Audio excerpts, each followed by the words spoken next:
சமையல் எரிவாயு சிலிண்டர்களை முன்பதிவு செய்வதற்கான கால இடைவெளி 21 நாட்களில் இருந்து 25 நாட்களாக அதிகரிக்கப்பட்டிருப்பதாக தகவல்கள் வெளியாகியுள்ளன. மறுபுறத்தில் சிலிண்டர் தட்டுப்பாடு காரணமாக இன்று முதல் பெங்களூருவில் உணவகங்கள் செயல்படாது என்று அறிவிக்கப்பட்டுள்ளது. அமெரிக்காவும் இஸ்ரேலும் இணைந்து ஈரான் மீது போர் தொடுத்ததை தொடர்ந்து கடந்த 10 நாட்களுக்கு மேலாக சண்டை நீடித்து வருகிறது. இதனால் உலக நாடுகள் பலவற்றில் சமையல் எரிவாயு விநியோக சங்கிலியில் கடும் பாதிப்பு ஏற்பட்டுள்ளது. இந்தியாவிலும் மக்கள் மத்தியில் பீதி ஏற்பட்டுள்ள சூழலில் மும்பையில் எரிவாயு சிலிண்டர் தட்டுப்பாட்டால் மக்கள் பெரும் தவிப்புக்கு உள்ளாகி உள்ளனர். சிலிண்டர் முன்பதிவு செய்தால் 2 நாள் முதல் 3 நாட்கள் காத்திருக்க வேண்டிய நிலை மும்பையில் ஏற்பட்டுள்ளது. அத்துடன் ஒரு சிலிண்டரின் விலை 913 ரூபாயாக உயர்த்தப்பட்டுள்ளதால் மும்பை வாசிகள் வேதனை அடைந்துள்ளனர்.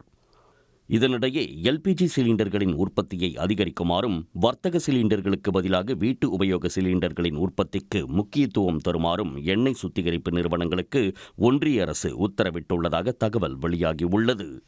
பெங்களூருவில் வர்த்தக சிலிண்டர் விநியோகம் நேற்று முதல் நிறுத்தப்பட்டிருப்பதால் இன்று முதல் பெங்களூரு நகரத்தில் உள்ள ஹோட்டல்கள் செயல்படாது என்று ஹோட்டல் உரிமையாளர்கள் சங்கம் அறிவித்துள்ளது. அடுத்த 70 நாட்களுக்கு சிலிண்டர் விநியோகத்தில் தட்டுப்பாடு இருக்காது என்று எண்ணெய் நிறுவனங்கள் கூறினாலும் திடீரென வர்த்தக சிலிண்டர் விற்பனை நிறுத்தப்பட்டிருப்பது ஹோட்டல் தொழில் மீது விழுந்த பெரும் அடியாகும் என்று பெங்களூரு ஹோட்டல் உரிமையாளர்கள் சங்கத்தினர் கூறியுள்ளனர். தமிழ்நாட்டிலும் ஓட்டல்கள் மூடப்படும் அபாயம் உள்ளதாக மதுரை எம்பி சு வெங்கடேசன் கவலை தெரிவித்துள்ளார். இச்சூழலில் சிலிண்டர்களை முன்பதிவு செய்வதற்கான கால இடைவெளி 21 நாளில் இருந்து 25 நாட்களாக அதிகரிக்கப்பட்டுள்ளதாக தகவல்கள் கூறுகின்றன. பதுக்களை தடுக்கவும் கள்ளச்சந்தையில் விற்பனை செய்வதை தடுக்கவும் இதுபோன்ற உத்தரவு பிறப்பிக்கப்பட்டிருக்கலாம் என்றும் கூறப்படுகிறது. உடனுக்குடன் செய்திகளை தெரிந்து கொள்ள சன் நியூஸ் பெல் ஐகானை கிளிக் பண்ணுங்க.